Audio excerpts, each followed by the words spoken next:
All right, so for those of you that don't know me, I'm Michael. I'm from Leeds.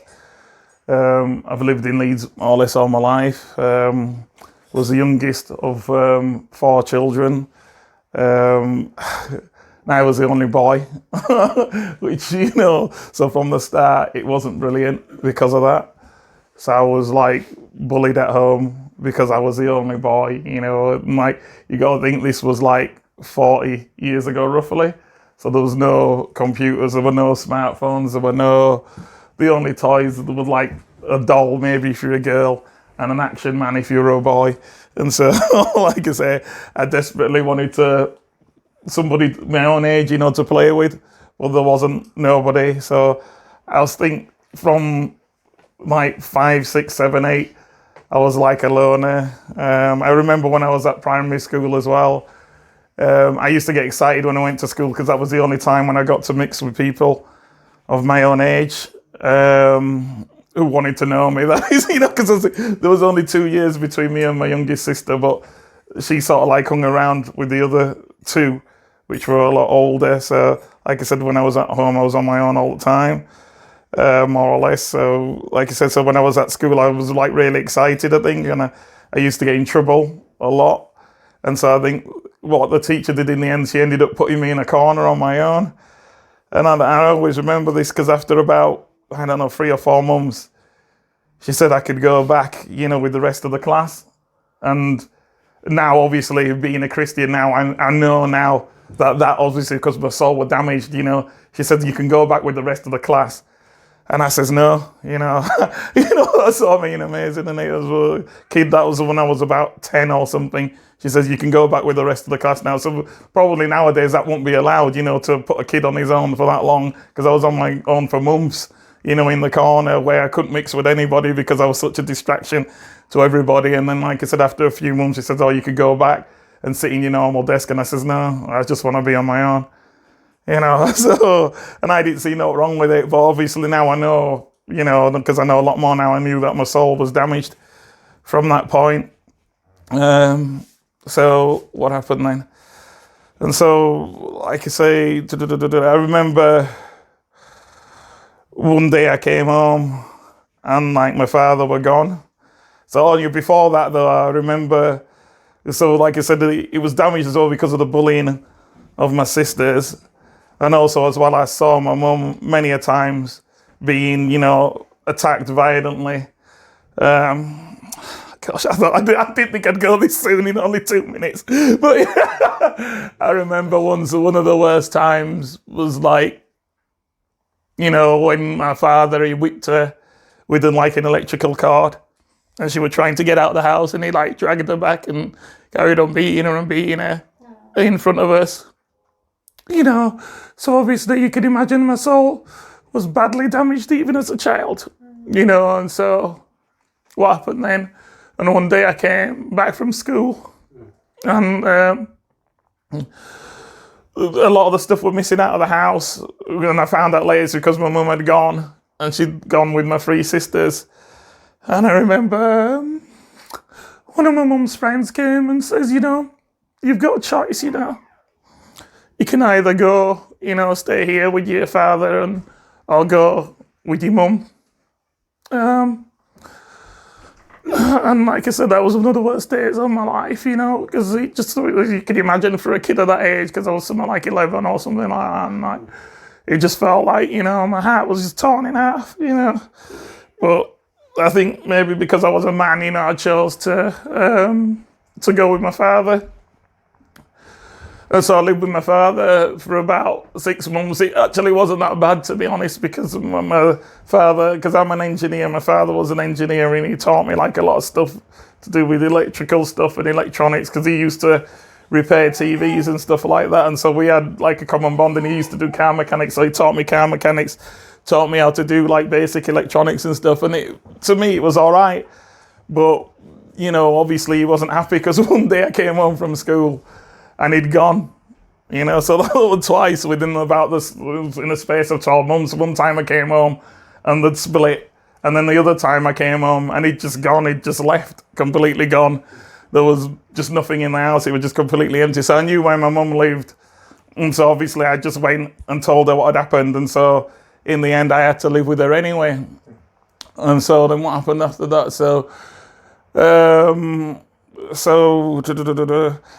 I think then what happened, I started to go to church as a child, but I didn't believe in God, because I think I was taught at school, like many kids were and still are today, that men evolved from apes and stuff like that. And because I had a scientific approach to life and to all stuff, because of that way of thinking, because like I said, I've been an engineer all my life, so with that way of thinking, so it sort of like made sense to me, because most stuff what the scientists said were true. So they said, you're an ape. And so I sort of like just believed it, and I went to church with that theology. And the people there, it was a Pentecostal church, so they used to pray in tongues and stuff like that. And they used to like cry under the power of the Holy Spirit and roll on the floor, whatever Pentecostals do. And I just put it down to mass hysteria, like people at a football match and stuff like that. That's why I just put it down to that. And I said, it must be that. Can't be nowhere else. Because obviously, the scientists should know whether there's a God or not. Because if there was, they'd discovered him surely, So I just carried on like that. And then one time there was a convention. Because the church where I went to, it was only small. There was only less than 10 people. And then there was a convention in London, and so we all went to London, and there were about 100 people down there. And there was out baptizing people. And then there says, who wants to get baptized? So they had 5 people on the list, and they baptized all of them. And you know what it's like at a baptism, they usually anyway say, there's anybody else who wants to come forward, then come forward.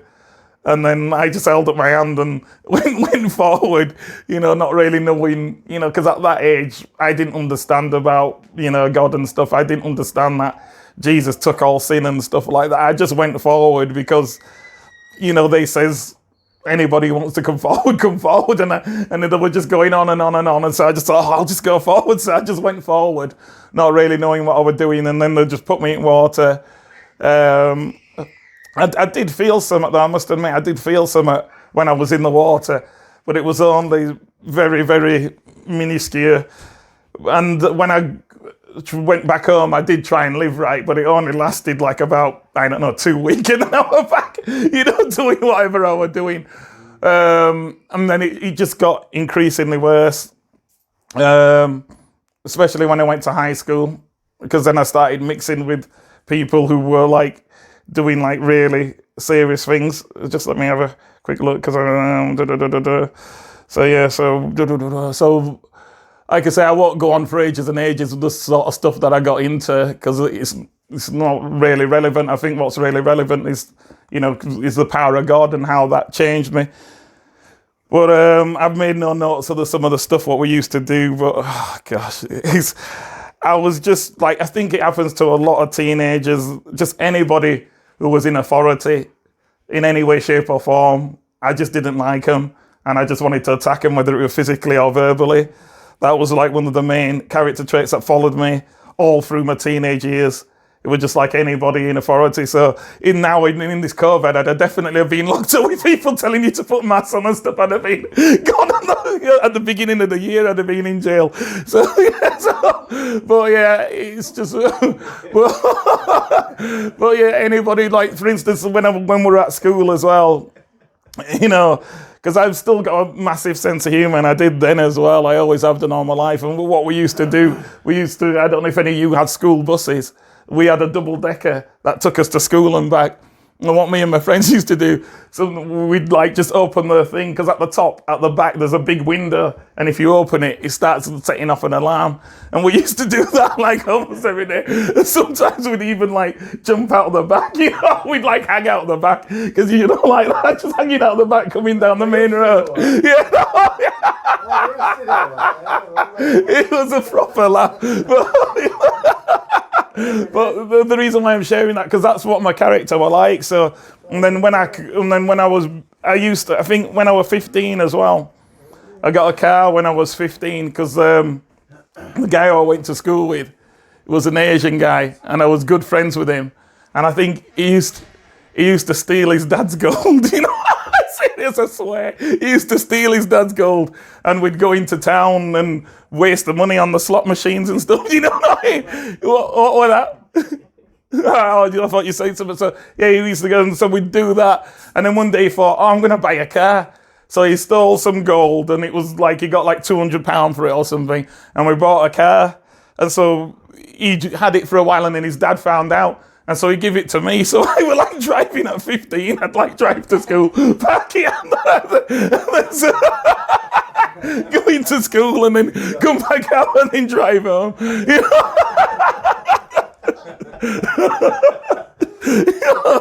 So yeah, and then when I got bigger, then we got into racing and stuff like that, because it's shocking, even now I'm still having to work that through, because it was in my blood so much, that thing of like driving crazy. So because the police didn't even bother, in the area where because we lived in Chapeltown, so it was like Brixton in in London, or the Bronx in America. The police didn't even bother, and even if they did, we had like safe havens, what they're called. So I don't know if it were like that in some other rough cities as well, but in Leeds we had safe havens, so there were like the gates in the hayfield. And if the police were following you and you went there, they wouldn't go in, because they knew that, they'd need like about 50 or 100 coppers, do you see what I mean, to go in.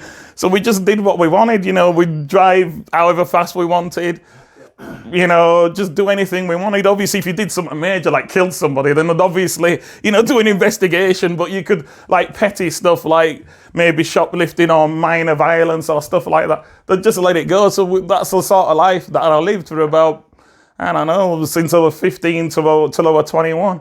So I just did whatever I wanted. I think as well, what I did do, which I think is significant as well to what my character were like, what I did do though, I think I always like pretended to be crazy, because I was bullied as a child. I didn't want, because what it's like if you live in a rough area, you have to be able to, you walk around like that, pretending like you had. And that's another thing though as well, which I know now was down to pain. The pain that was inside, because I used to attack people for no reason. Oh, screw you with that. Seriously, even a total stranger, I'd just walk up to him and just punch him in the face, because I was properly screwed in that. But I used to pretend. I remember that I did have control. Do you see what I mean? I used to act like if I was out of control, so people would be scared of me. So I deliberately tried to get people to be scared of me. And that's like, obviously now I know now as a Christian, that's obviously a work of the enemy. Yeah. And so a lot of these people who are in gangs and stuff, that's part of the reason why they do whatever they do, because they want people to be scared of them, because really inside, they're just like a little baby. Really, exactly. That's what I mean, they're the biggest babies going. But I know that now, obviously, as a mature Christian, but then I thought that was the right thing to do, because all my other friends did it as well. So, so let's have a quick look. Yeah, definitely. Yeah. So we didn't really we didn't push hard drugs. We just pushed cannabis, so we didn't push hard drugs. So I was in and out of prison. It was just mainly for breach of curfew, though. That's all, because they put me on a curfew, so they had to be in at a certain time. And we had to sign at the police station and stuff. Now they'd put a tag on someone now, because it's all electronic now. But then you had to, I think all you had to do was sign. I remember going to sign, you had to sign your name every day, I think, to make sure that you didn't leave the area. So you have to sign every day at the police station and all that stuff. So yeah, oh my gosh. So anyway, so like I say, I think that's enough really, because like I say, we did do some robberies as well, and like minor burglaries and stuff like that, but there was nothing major. Well, what I'd consider to be major, and I'm not ashamed of it even until today. I'm not ashamed of the stuff what I did when I wasn't a Christian, because I just see it. I know now you could say, oh well, you could have done better, but like everybody were doing it. Do you see what I mean? So that's why I'm not ashamed of it, because everybody were doing it and the peers were doing it. Because that's the thing, I'm glad that's come to my mind now, because I remember the people who were our mentors, like the people who were like 5 or 10 years older than me, some of them would just say stuff like, they'd just say, well, why don't you just do more? Because we used to say, people would drive past in brand new cars, and they'd say, oh, well, how did you get that? So it's like, so we'd interview them, So we'd be in this little group of guys, like 5 or 6 of us, and we'd go up, if someone came in a brand new car, we'd say, oh, how did you do that? And he'd just say, well, I just rob somebody, just go up to them and say, well, how can we rob them? Because they're carrying guns and stuff. And he'd just say, well, just run them over. Do you know what I mean? And one of my friends, he actually did do that. And he got sent down for it. He got like 10 or 15 years for it. Because it was sewed into us at a young age. And another guy used to say to me, and he did it more than once. Another guy used to come up to me and just says, he used to come up right across and just said, anybody message with you, just cut them. And he used to look in my eye, and he was a proper, he was crazy. I pretended to be crazy, but he was properly crazy. Yeah, like every few months, he'd just come up to me and just go, if anybody messes with you, just cut them. Just don't even ask any questions, just cut them straight away. So they were the sort of people like who I had as my friends, Brilliant, yeah. So like I said, so I was in and out of prison, and then one time, so how many times? Maybe about 5 times I went in, but like on the 5th time, it was different because I actually got sent down for something that I didn't do, and it was a serious charge. I don't think I'll bother saying what the charge was, but it was something to do with a woman. Because what it was, I was with a girl, and I was unfaithful to the girl. And obviously she couldn't attack me. So she used the police against me and made up a massive statement saying I did this, that. And it was a lot more serious than selling cannabis. So they locked me up straight away. And I didn't know how long I was going to be in there. Because if I got convicted of the stuff what was on the charge, it would have been like at least 5 years, I'd have said. So you can imagine I was properly down. I thought all my stuff had gone because at that time I was selling cannabis. So I managed to build up some stuff. I had a car and some like electronic equipment, stuff like that, TV, a video recorder in them days. Because, that's a video recorder about that big. So I managed to build up a bit of stuff, and and a radio.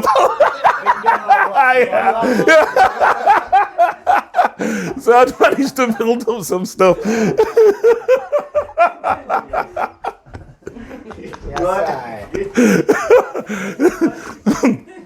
So I thought, oh my gosh, all my stuff's gone and everything like that. So I was like really upset. And obviously, I think that gave God an access to get in. But anyway, what happened when we were in there, they sent out an announcement in the prison saying that anybody who gets caught with a Ouija board is going to get sent to the block. That means solitary confinement. And so me being inquisitive, I thought, well, if the governor's saying that, because the governor never says, oh, all they do is come and get the money and go home. If the governor's saying that, there must be something in this. So I remember I was padded up with a Chinese guy. And so me and him, we agreed that we'd make a Ouija board. We didn't know what we were doing. So we made a circle, like maybe about the size of them box of chocolates. Made a circle about that, about 30 centimeters diameter, put letters around it from A to Z, and just ripped off a piece of paper, maybe about the size of this phone. And so it was my idea. I said, we'll wait until 12 o'clock, because on horror films and stuff, you just see everything normally happens at 12. So I just said, we'll wait until 12 o'clock, and we'll see what happens, because it was serious, though, thinking about it now, because there was just literally killing each other, serious. And that's the thing as well, how you can see how the media is twisted, because who knows what's going on now, because this was like roughly 30 years ago, and there were people killing each other and killing their own selves because of Ouija boards, and yet that never made it to the mainstream news. So it makes you wonder what's going on in prisons now that doesn't make it to the mainstream news, because the people who are controlling the media, they don't want people to know that God exists. So as you know, so they suppress the news as what's coming through. So there could be all sorts of crazy stuff going on, and we never get to hear about it. But anyway, what happened? So like I said, so we made the board, and obviously I know now it was God, but I fell asleep, so nothing happened. And the next day, it was my birthday, and I went to the library, and I remember I got some books on electronics, and then I saw a book on bottom shelf. It says How to Be Born Again by Billy Graham. Oh my gosh. And then when I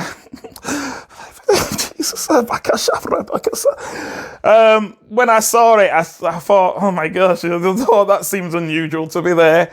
But I just picked it up with the intention of finding out more about it so I could argue with my sisters, because my sisters are always just giving it out, oh, you need to, you're going to hell, blah, blah, blah. And I used to go, oh, it's a load of rubbish, leave me alone. And so I thought, if I know more about it, then I can argue with them better when they start getting out. So I picked it up, took it back to the cell, Isike Bashan. And all I did was read the first sentence. And the first sentence, it just says, further the people in the Western world, oh, Shavre, are now born again. As soon as I read that, the Holy Spirit just came on me. Oh my gosh, uncontrollably. And I was just crying for hours and hours and hours. And what was weird about it as well, because the Chinese guy never said nothing to me. Because you'd think if you padded it with someone and they started crying, so he probably thought I'd lost my mind or I couldn't handle it or whatever. So I was just crying and crying and crying from the library time until they let us out, because they only let us out for meals and an hour exercise. So they let us out to have something to eat.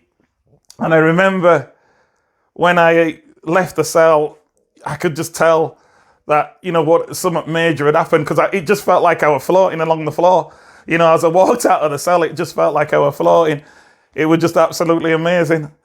So let's just make sure I'm left note out. Yeah, so like I said, so meanwhile I was in there, my sister wrote to me, which was very good. And she says, stuff like, I remember one of the letters she sent to me, she says, oh, Michael, at last you found your true identity, as your true identity is a son of God. So she was sending me like encouraging stuff like that. And I remember, what happened? There was this guy in there, a guy of African descent, and he were in there, he'd actually done nothing wrong. But he was, something to do with immigration. So they'd sent him to prison. Maybe there was no room in the hostels or whatever. So they'd sent him to prison, and he were a Christian. And he used to encourage me. And I remember as well, a pastor actually came in, because I remember one time, because they were booking you in and out, because you had to go backwards and forwards to court. And so they were booking you in and out. And every time they booked you in, they'd ask you stuff like your nationality and stuff, and they'd ask you your religion. And I remember once I put Pentecostal on the sheet as they booked me in, because that's what my sister said I was. So I put that on my sheet. And then I remember in a few weeks, this guy come in, Pentecostal pastor come in, and he prayed with me. So he was from, the Bridge Church in Leeds. So you might not know that one, but it's quite big actually. They've got a good few hundred members. It's still going now. But yeah, so Pastor Cave, we were called, he came in and he prayed with me. What else happened? And so then when I was released, I remember when I was in there, I prayed to God and I says, because me being born again, it happened after the first 2 weeks I was in there. I was only in there 2 weeks before I got born again, and I actually ended up doing 3 months, which I know ain't long, but to me, to me, it was just like doing a life sentence, so, and every day I was saying to God, every day after I got born again, get me out, get me out, get me out. It was horrible, because then today's day I don't know if I've mentioned it to you, Shocky. Yeah, I think I was, because there were no toilets. Do you know what I mean? So obviously now in prisons have got toilets, TVs and everything. There were no toilets. So you had to crap in a bowl. Oh, Chavre. And then that's what I mean. So it's just degrading. It's absolutely degrading. And you're just there on the landing, holding your crap, waiting for your turn. And sometimes like frights would break out. Do you know what I mean? Because like say, at night they used to shout to each other, well, those of you being in jail know what it's like anyway. They'd put their heads out and shout to each other. So if they had a disagreement, they couldn't get to each other, so they'd be like swearing at each other, going, oh, blankety blank, blankety blank, from one side to the other. But then when they let them out to empty the crap out, they could see each other, so they'd just go for each other and just like throw crap at each other or throw the buckets at each other and stuff like that. Do you know what I mean? And remember, they'd just force you into any cell. Whenever there were a fight, they'd just force you into the nearest cell. So you'd end up being with her one day or with him the next day. Do you know what I'm saying? You just like, how do you know what I mean? You wouldn't even know from Adam, And then you say, but whoever were nearest, they just put everybody in. Because that's what it was like, because they couldn't have everybody out at once, if there were a fight, because it would just turn into a riot. Yeah, that's what I mean. So you'd be just locked up randomly with people you didn't even have a clue who they were. And I remember once actually another thought just come back to me as well, because when I was in there as well, because every time you went to court and come back, they'd put you with someone different. And one time they put me with this guy, and he was absolutely massive, and he was on some hard drug. I think it was heroin or something. And I think he says to me, I'm going to kill myself. Because I think his girlfriend, which obviously happens a lot, because a lot of girls won't wait for the guy if he's been sentenced for a big sentence. And he had a letter from his girlfriend saying that she'd left him. And I says, and then he says, I'm going to kill myself. And I started witnessing to him. So he was my first person, or my first victim, if you want to put it like that. And I remember he used to say, just shut up or I'll kill you. And then I started shut up for a while. And then in an hour, no, because obviously God had called me to be evangelist. I just couldn't shut up. And I just kept on going on and on and on. And he went, right, I'm going to kill you. That's all I mean. But thank God he never did, you know. You know what I mean? So anyway, Anyway, when I was in there, I prayed and prayed and prayed, and I prayed, just let me out, because like I said, it was absolutely horrible. But I did the full 70 days, because obviously how it is as well, because people are risking their life to come here, because they think that this country is so brilliant. But there's so much corruption going on, so they held me on a bogus charge, because the girl who made the statement up, when I got born again, she took it back a few days after, and the people who had me there, they took it to the judges. And the judge said, it's called judging chambers. So if someone's in on remand, they can approach a judge meanwhile he's in the chambers. And people were going, because I knew a lot of the people there, because obviously I was a career criminal, so I knew criminals not just from Chapeltown, but from all over Leeds. And people were going home every day. Just going, see, Judge and JC, we used to call it, so we narrow it down, to judge, so just JC'd, I'm out of here, every day someone were going home. And I knew I was innocent. The girl had dropped the charge, and I was just praying and praying, just like, it's got to be my girl. And it never happened. I did the full 70 days so after 70 days, they had to do some sort of formal paperwork. And if the person had dropped the charge, and I think they had to take another statement after 70 days. And obviously if the person had dropped the charge, they couldn't do it. So then the 70 days come, and so they had to let me go. So they let me go. But I remember the judge said as well, he said the reason why he wasn't going to let me go was because he could look at my record and see that I was a career criminal. And so that's the reason why he didn't let me go. So, but long and short of it, I did the full 70 days. And so when I got out then, I thought, maybe I'd lost my mind or something, and maybe all this didn't happen, because I thought if God were real, surely, because loads of people who didn't believe in God got JC'd and went home, you know what I mean? And I was still there. So I thought, it can't be true. It can't be true. So the enemy, I know now it was the enemy, but I thought it was myself at that time, because my limiting was so, minute. So the enemy actually managed to talk me out of it. So when I came out, I just carried on living the same lifestyle that I did. But fortunately, and thank God, the girl who I was with, God were working on her. And she just says, I just feel in my heart that we should just go to church. And so I went, I didn't have no objections, because then I was sort of I wasn't a Stonewall heathen, but I was just more on the heathen side than on the God side. So she just said, I just feel we should go. And I remember, so I went to the same church as my sister's, which was a Pentecostal one. And when we got to the door, I was so demon possessed, I physically was just rooted to the floor. I couldn't even go in. And she had to actually physically push me in to the building. That's how possessed I was, because obviously I didn't know at the time. I thought it was just me being silly. But now I know, obviously, because I know a lot more about God. It was actually because I was so demon possessed. I was rooted to the spot. I couldn't even go into the building. And she literally pushed me into the building. And then when we got in, they prayed for us. And then I felt the same feeling that I did in the prison. And then that's how then I knew then that what happened in the prison, was authentic, and it was God, and it wasn't just because of the drug abuse that I'd been through. And just let me make sure I've said everything, but I think that's getting near the end. I think that's it. There's no more notes I've got. So yeah, but what I would say though, on top of that as well though, I think where you fellowship is important, because when I was a criminal and stuff, a lot of the times I hated myself, and I knew that, and I wanted to take my own life.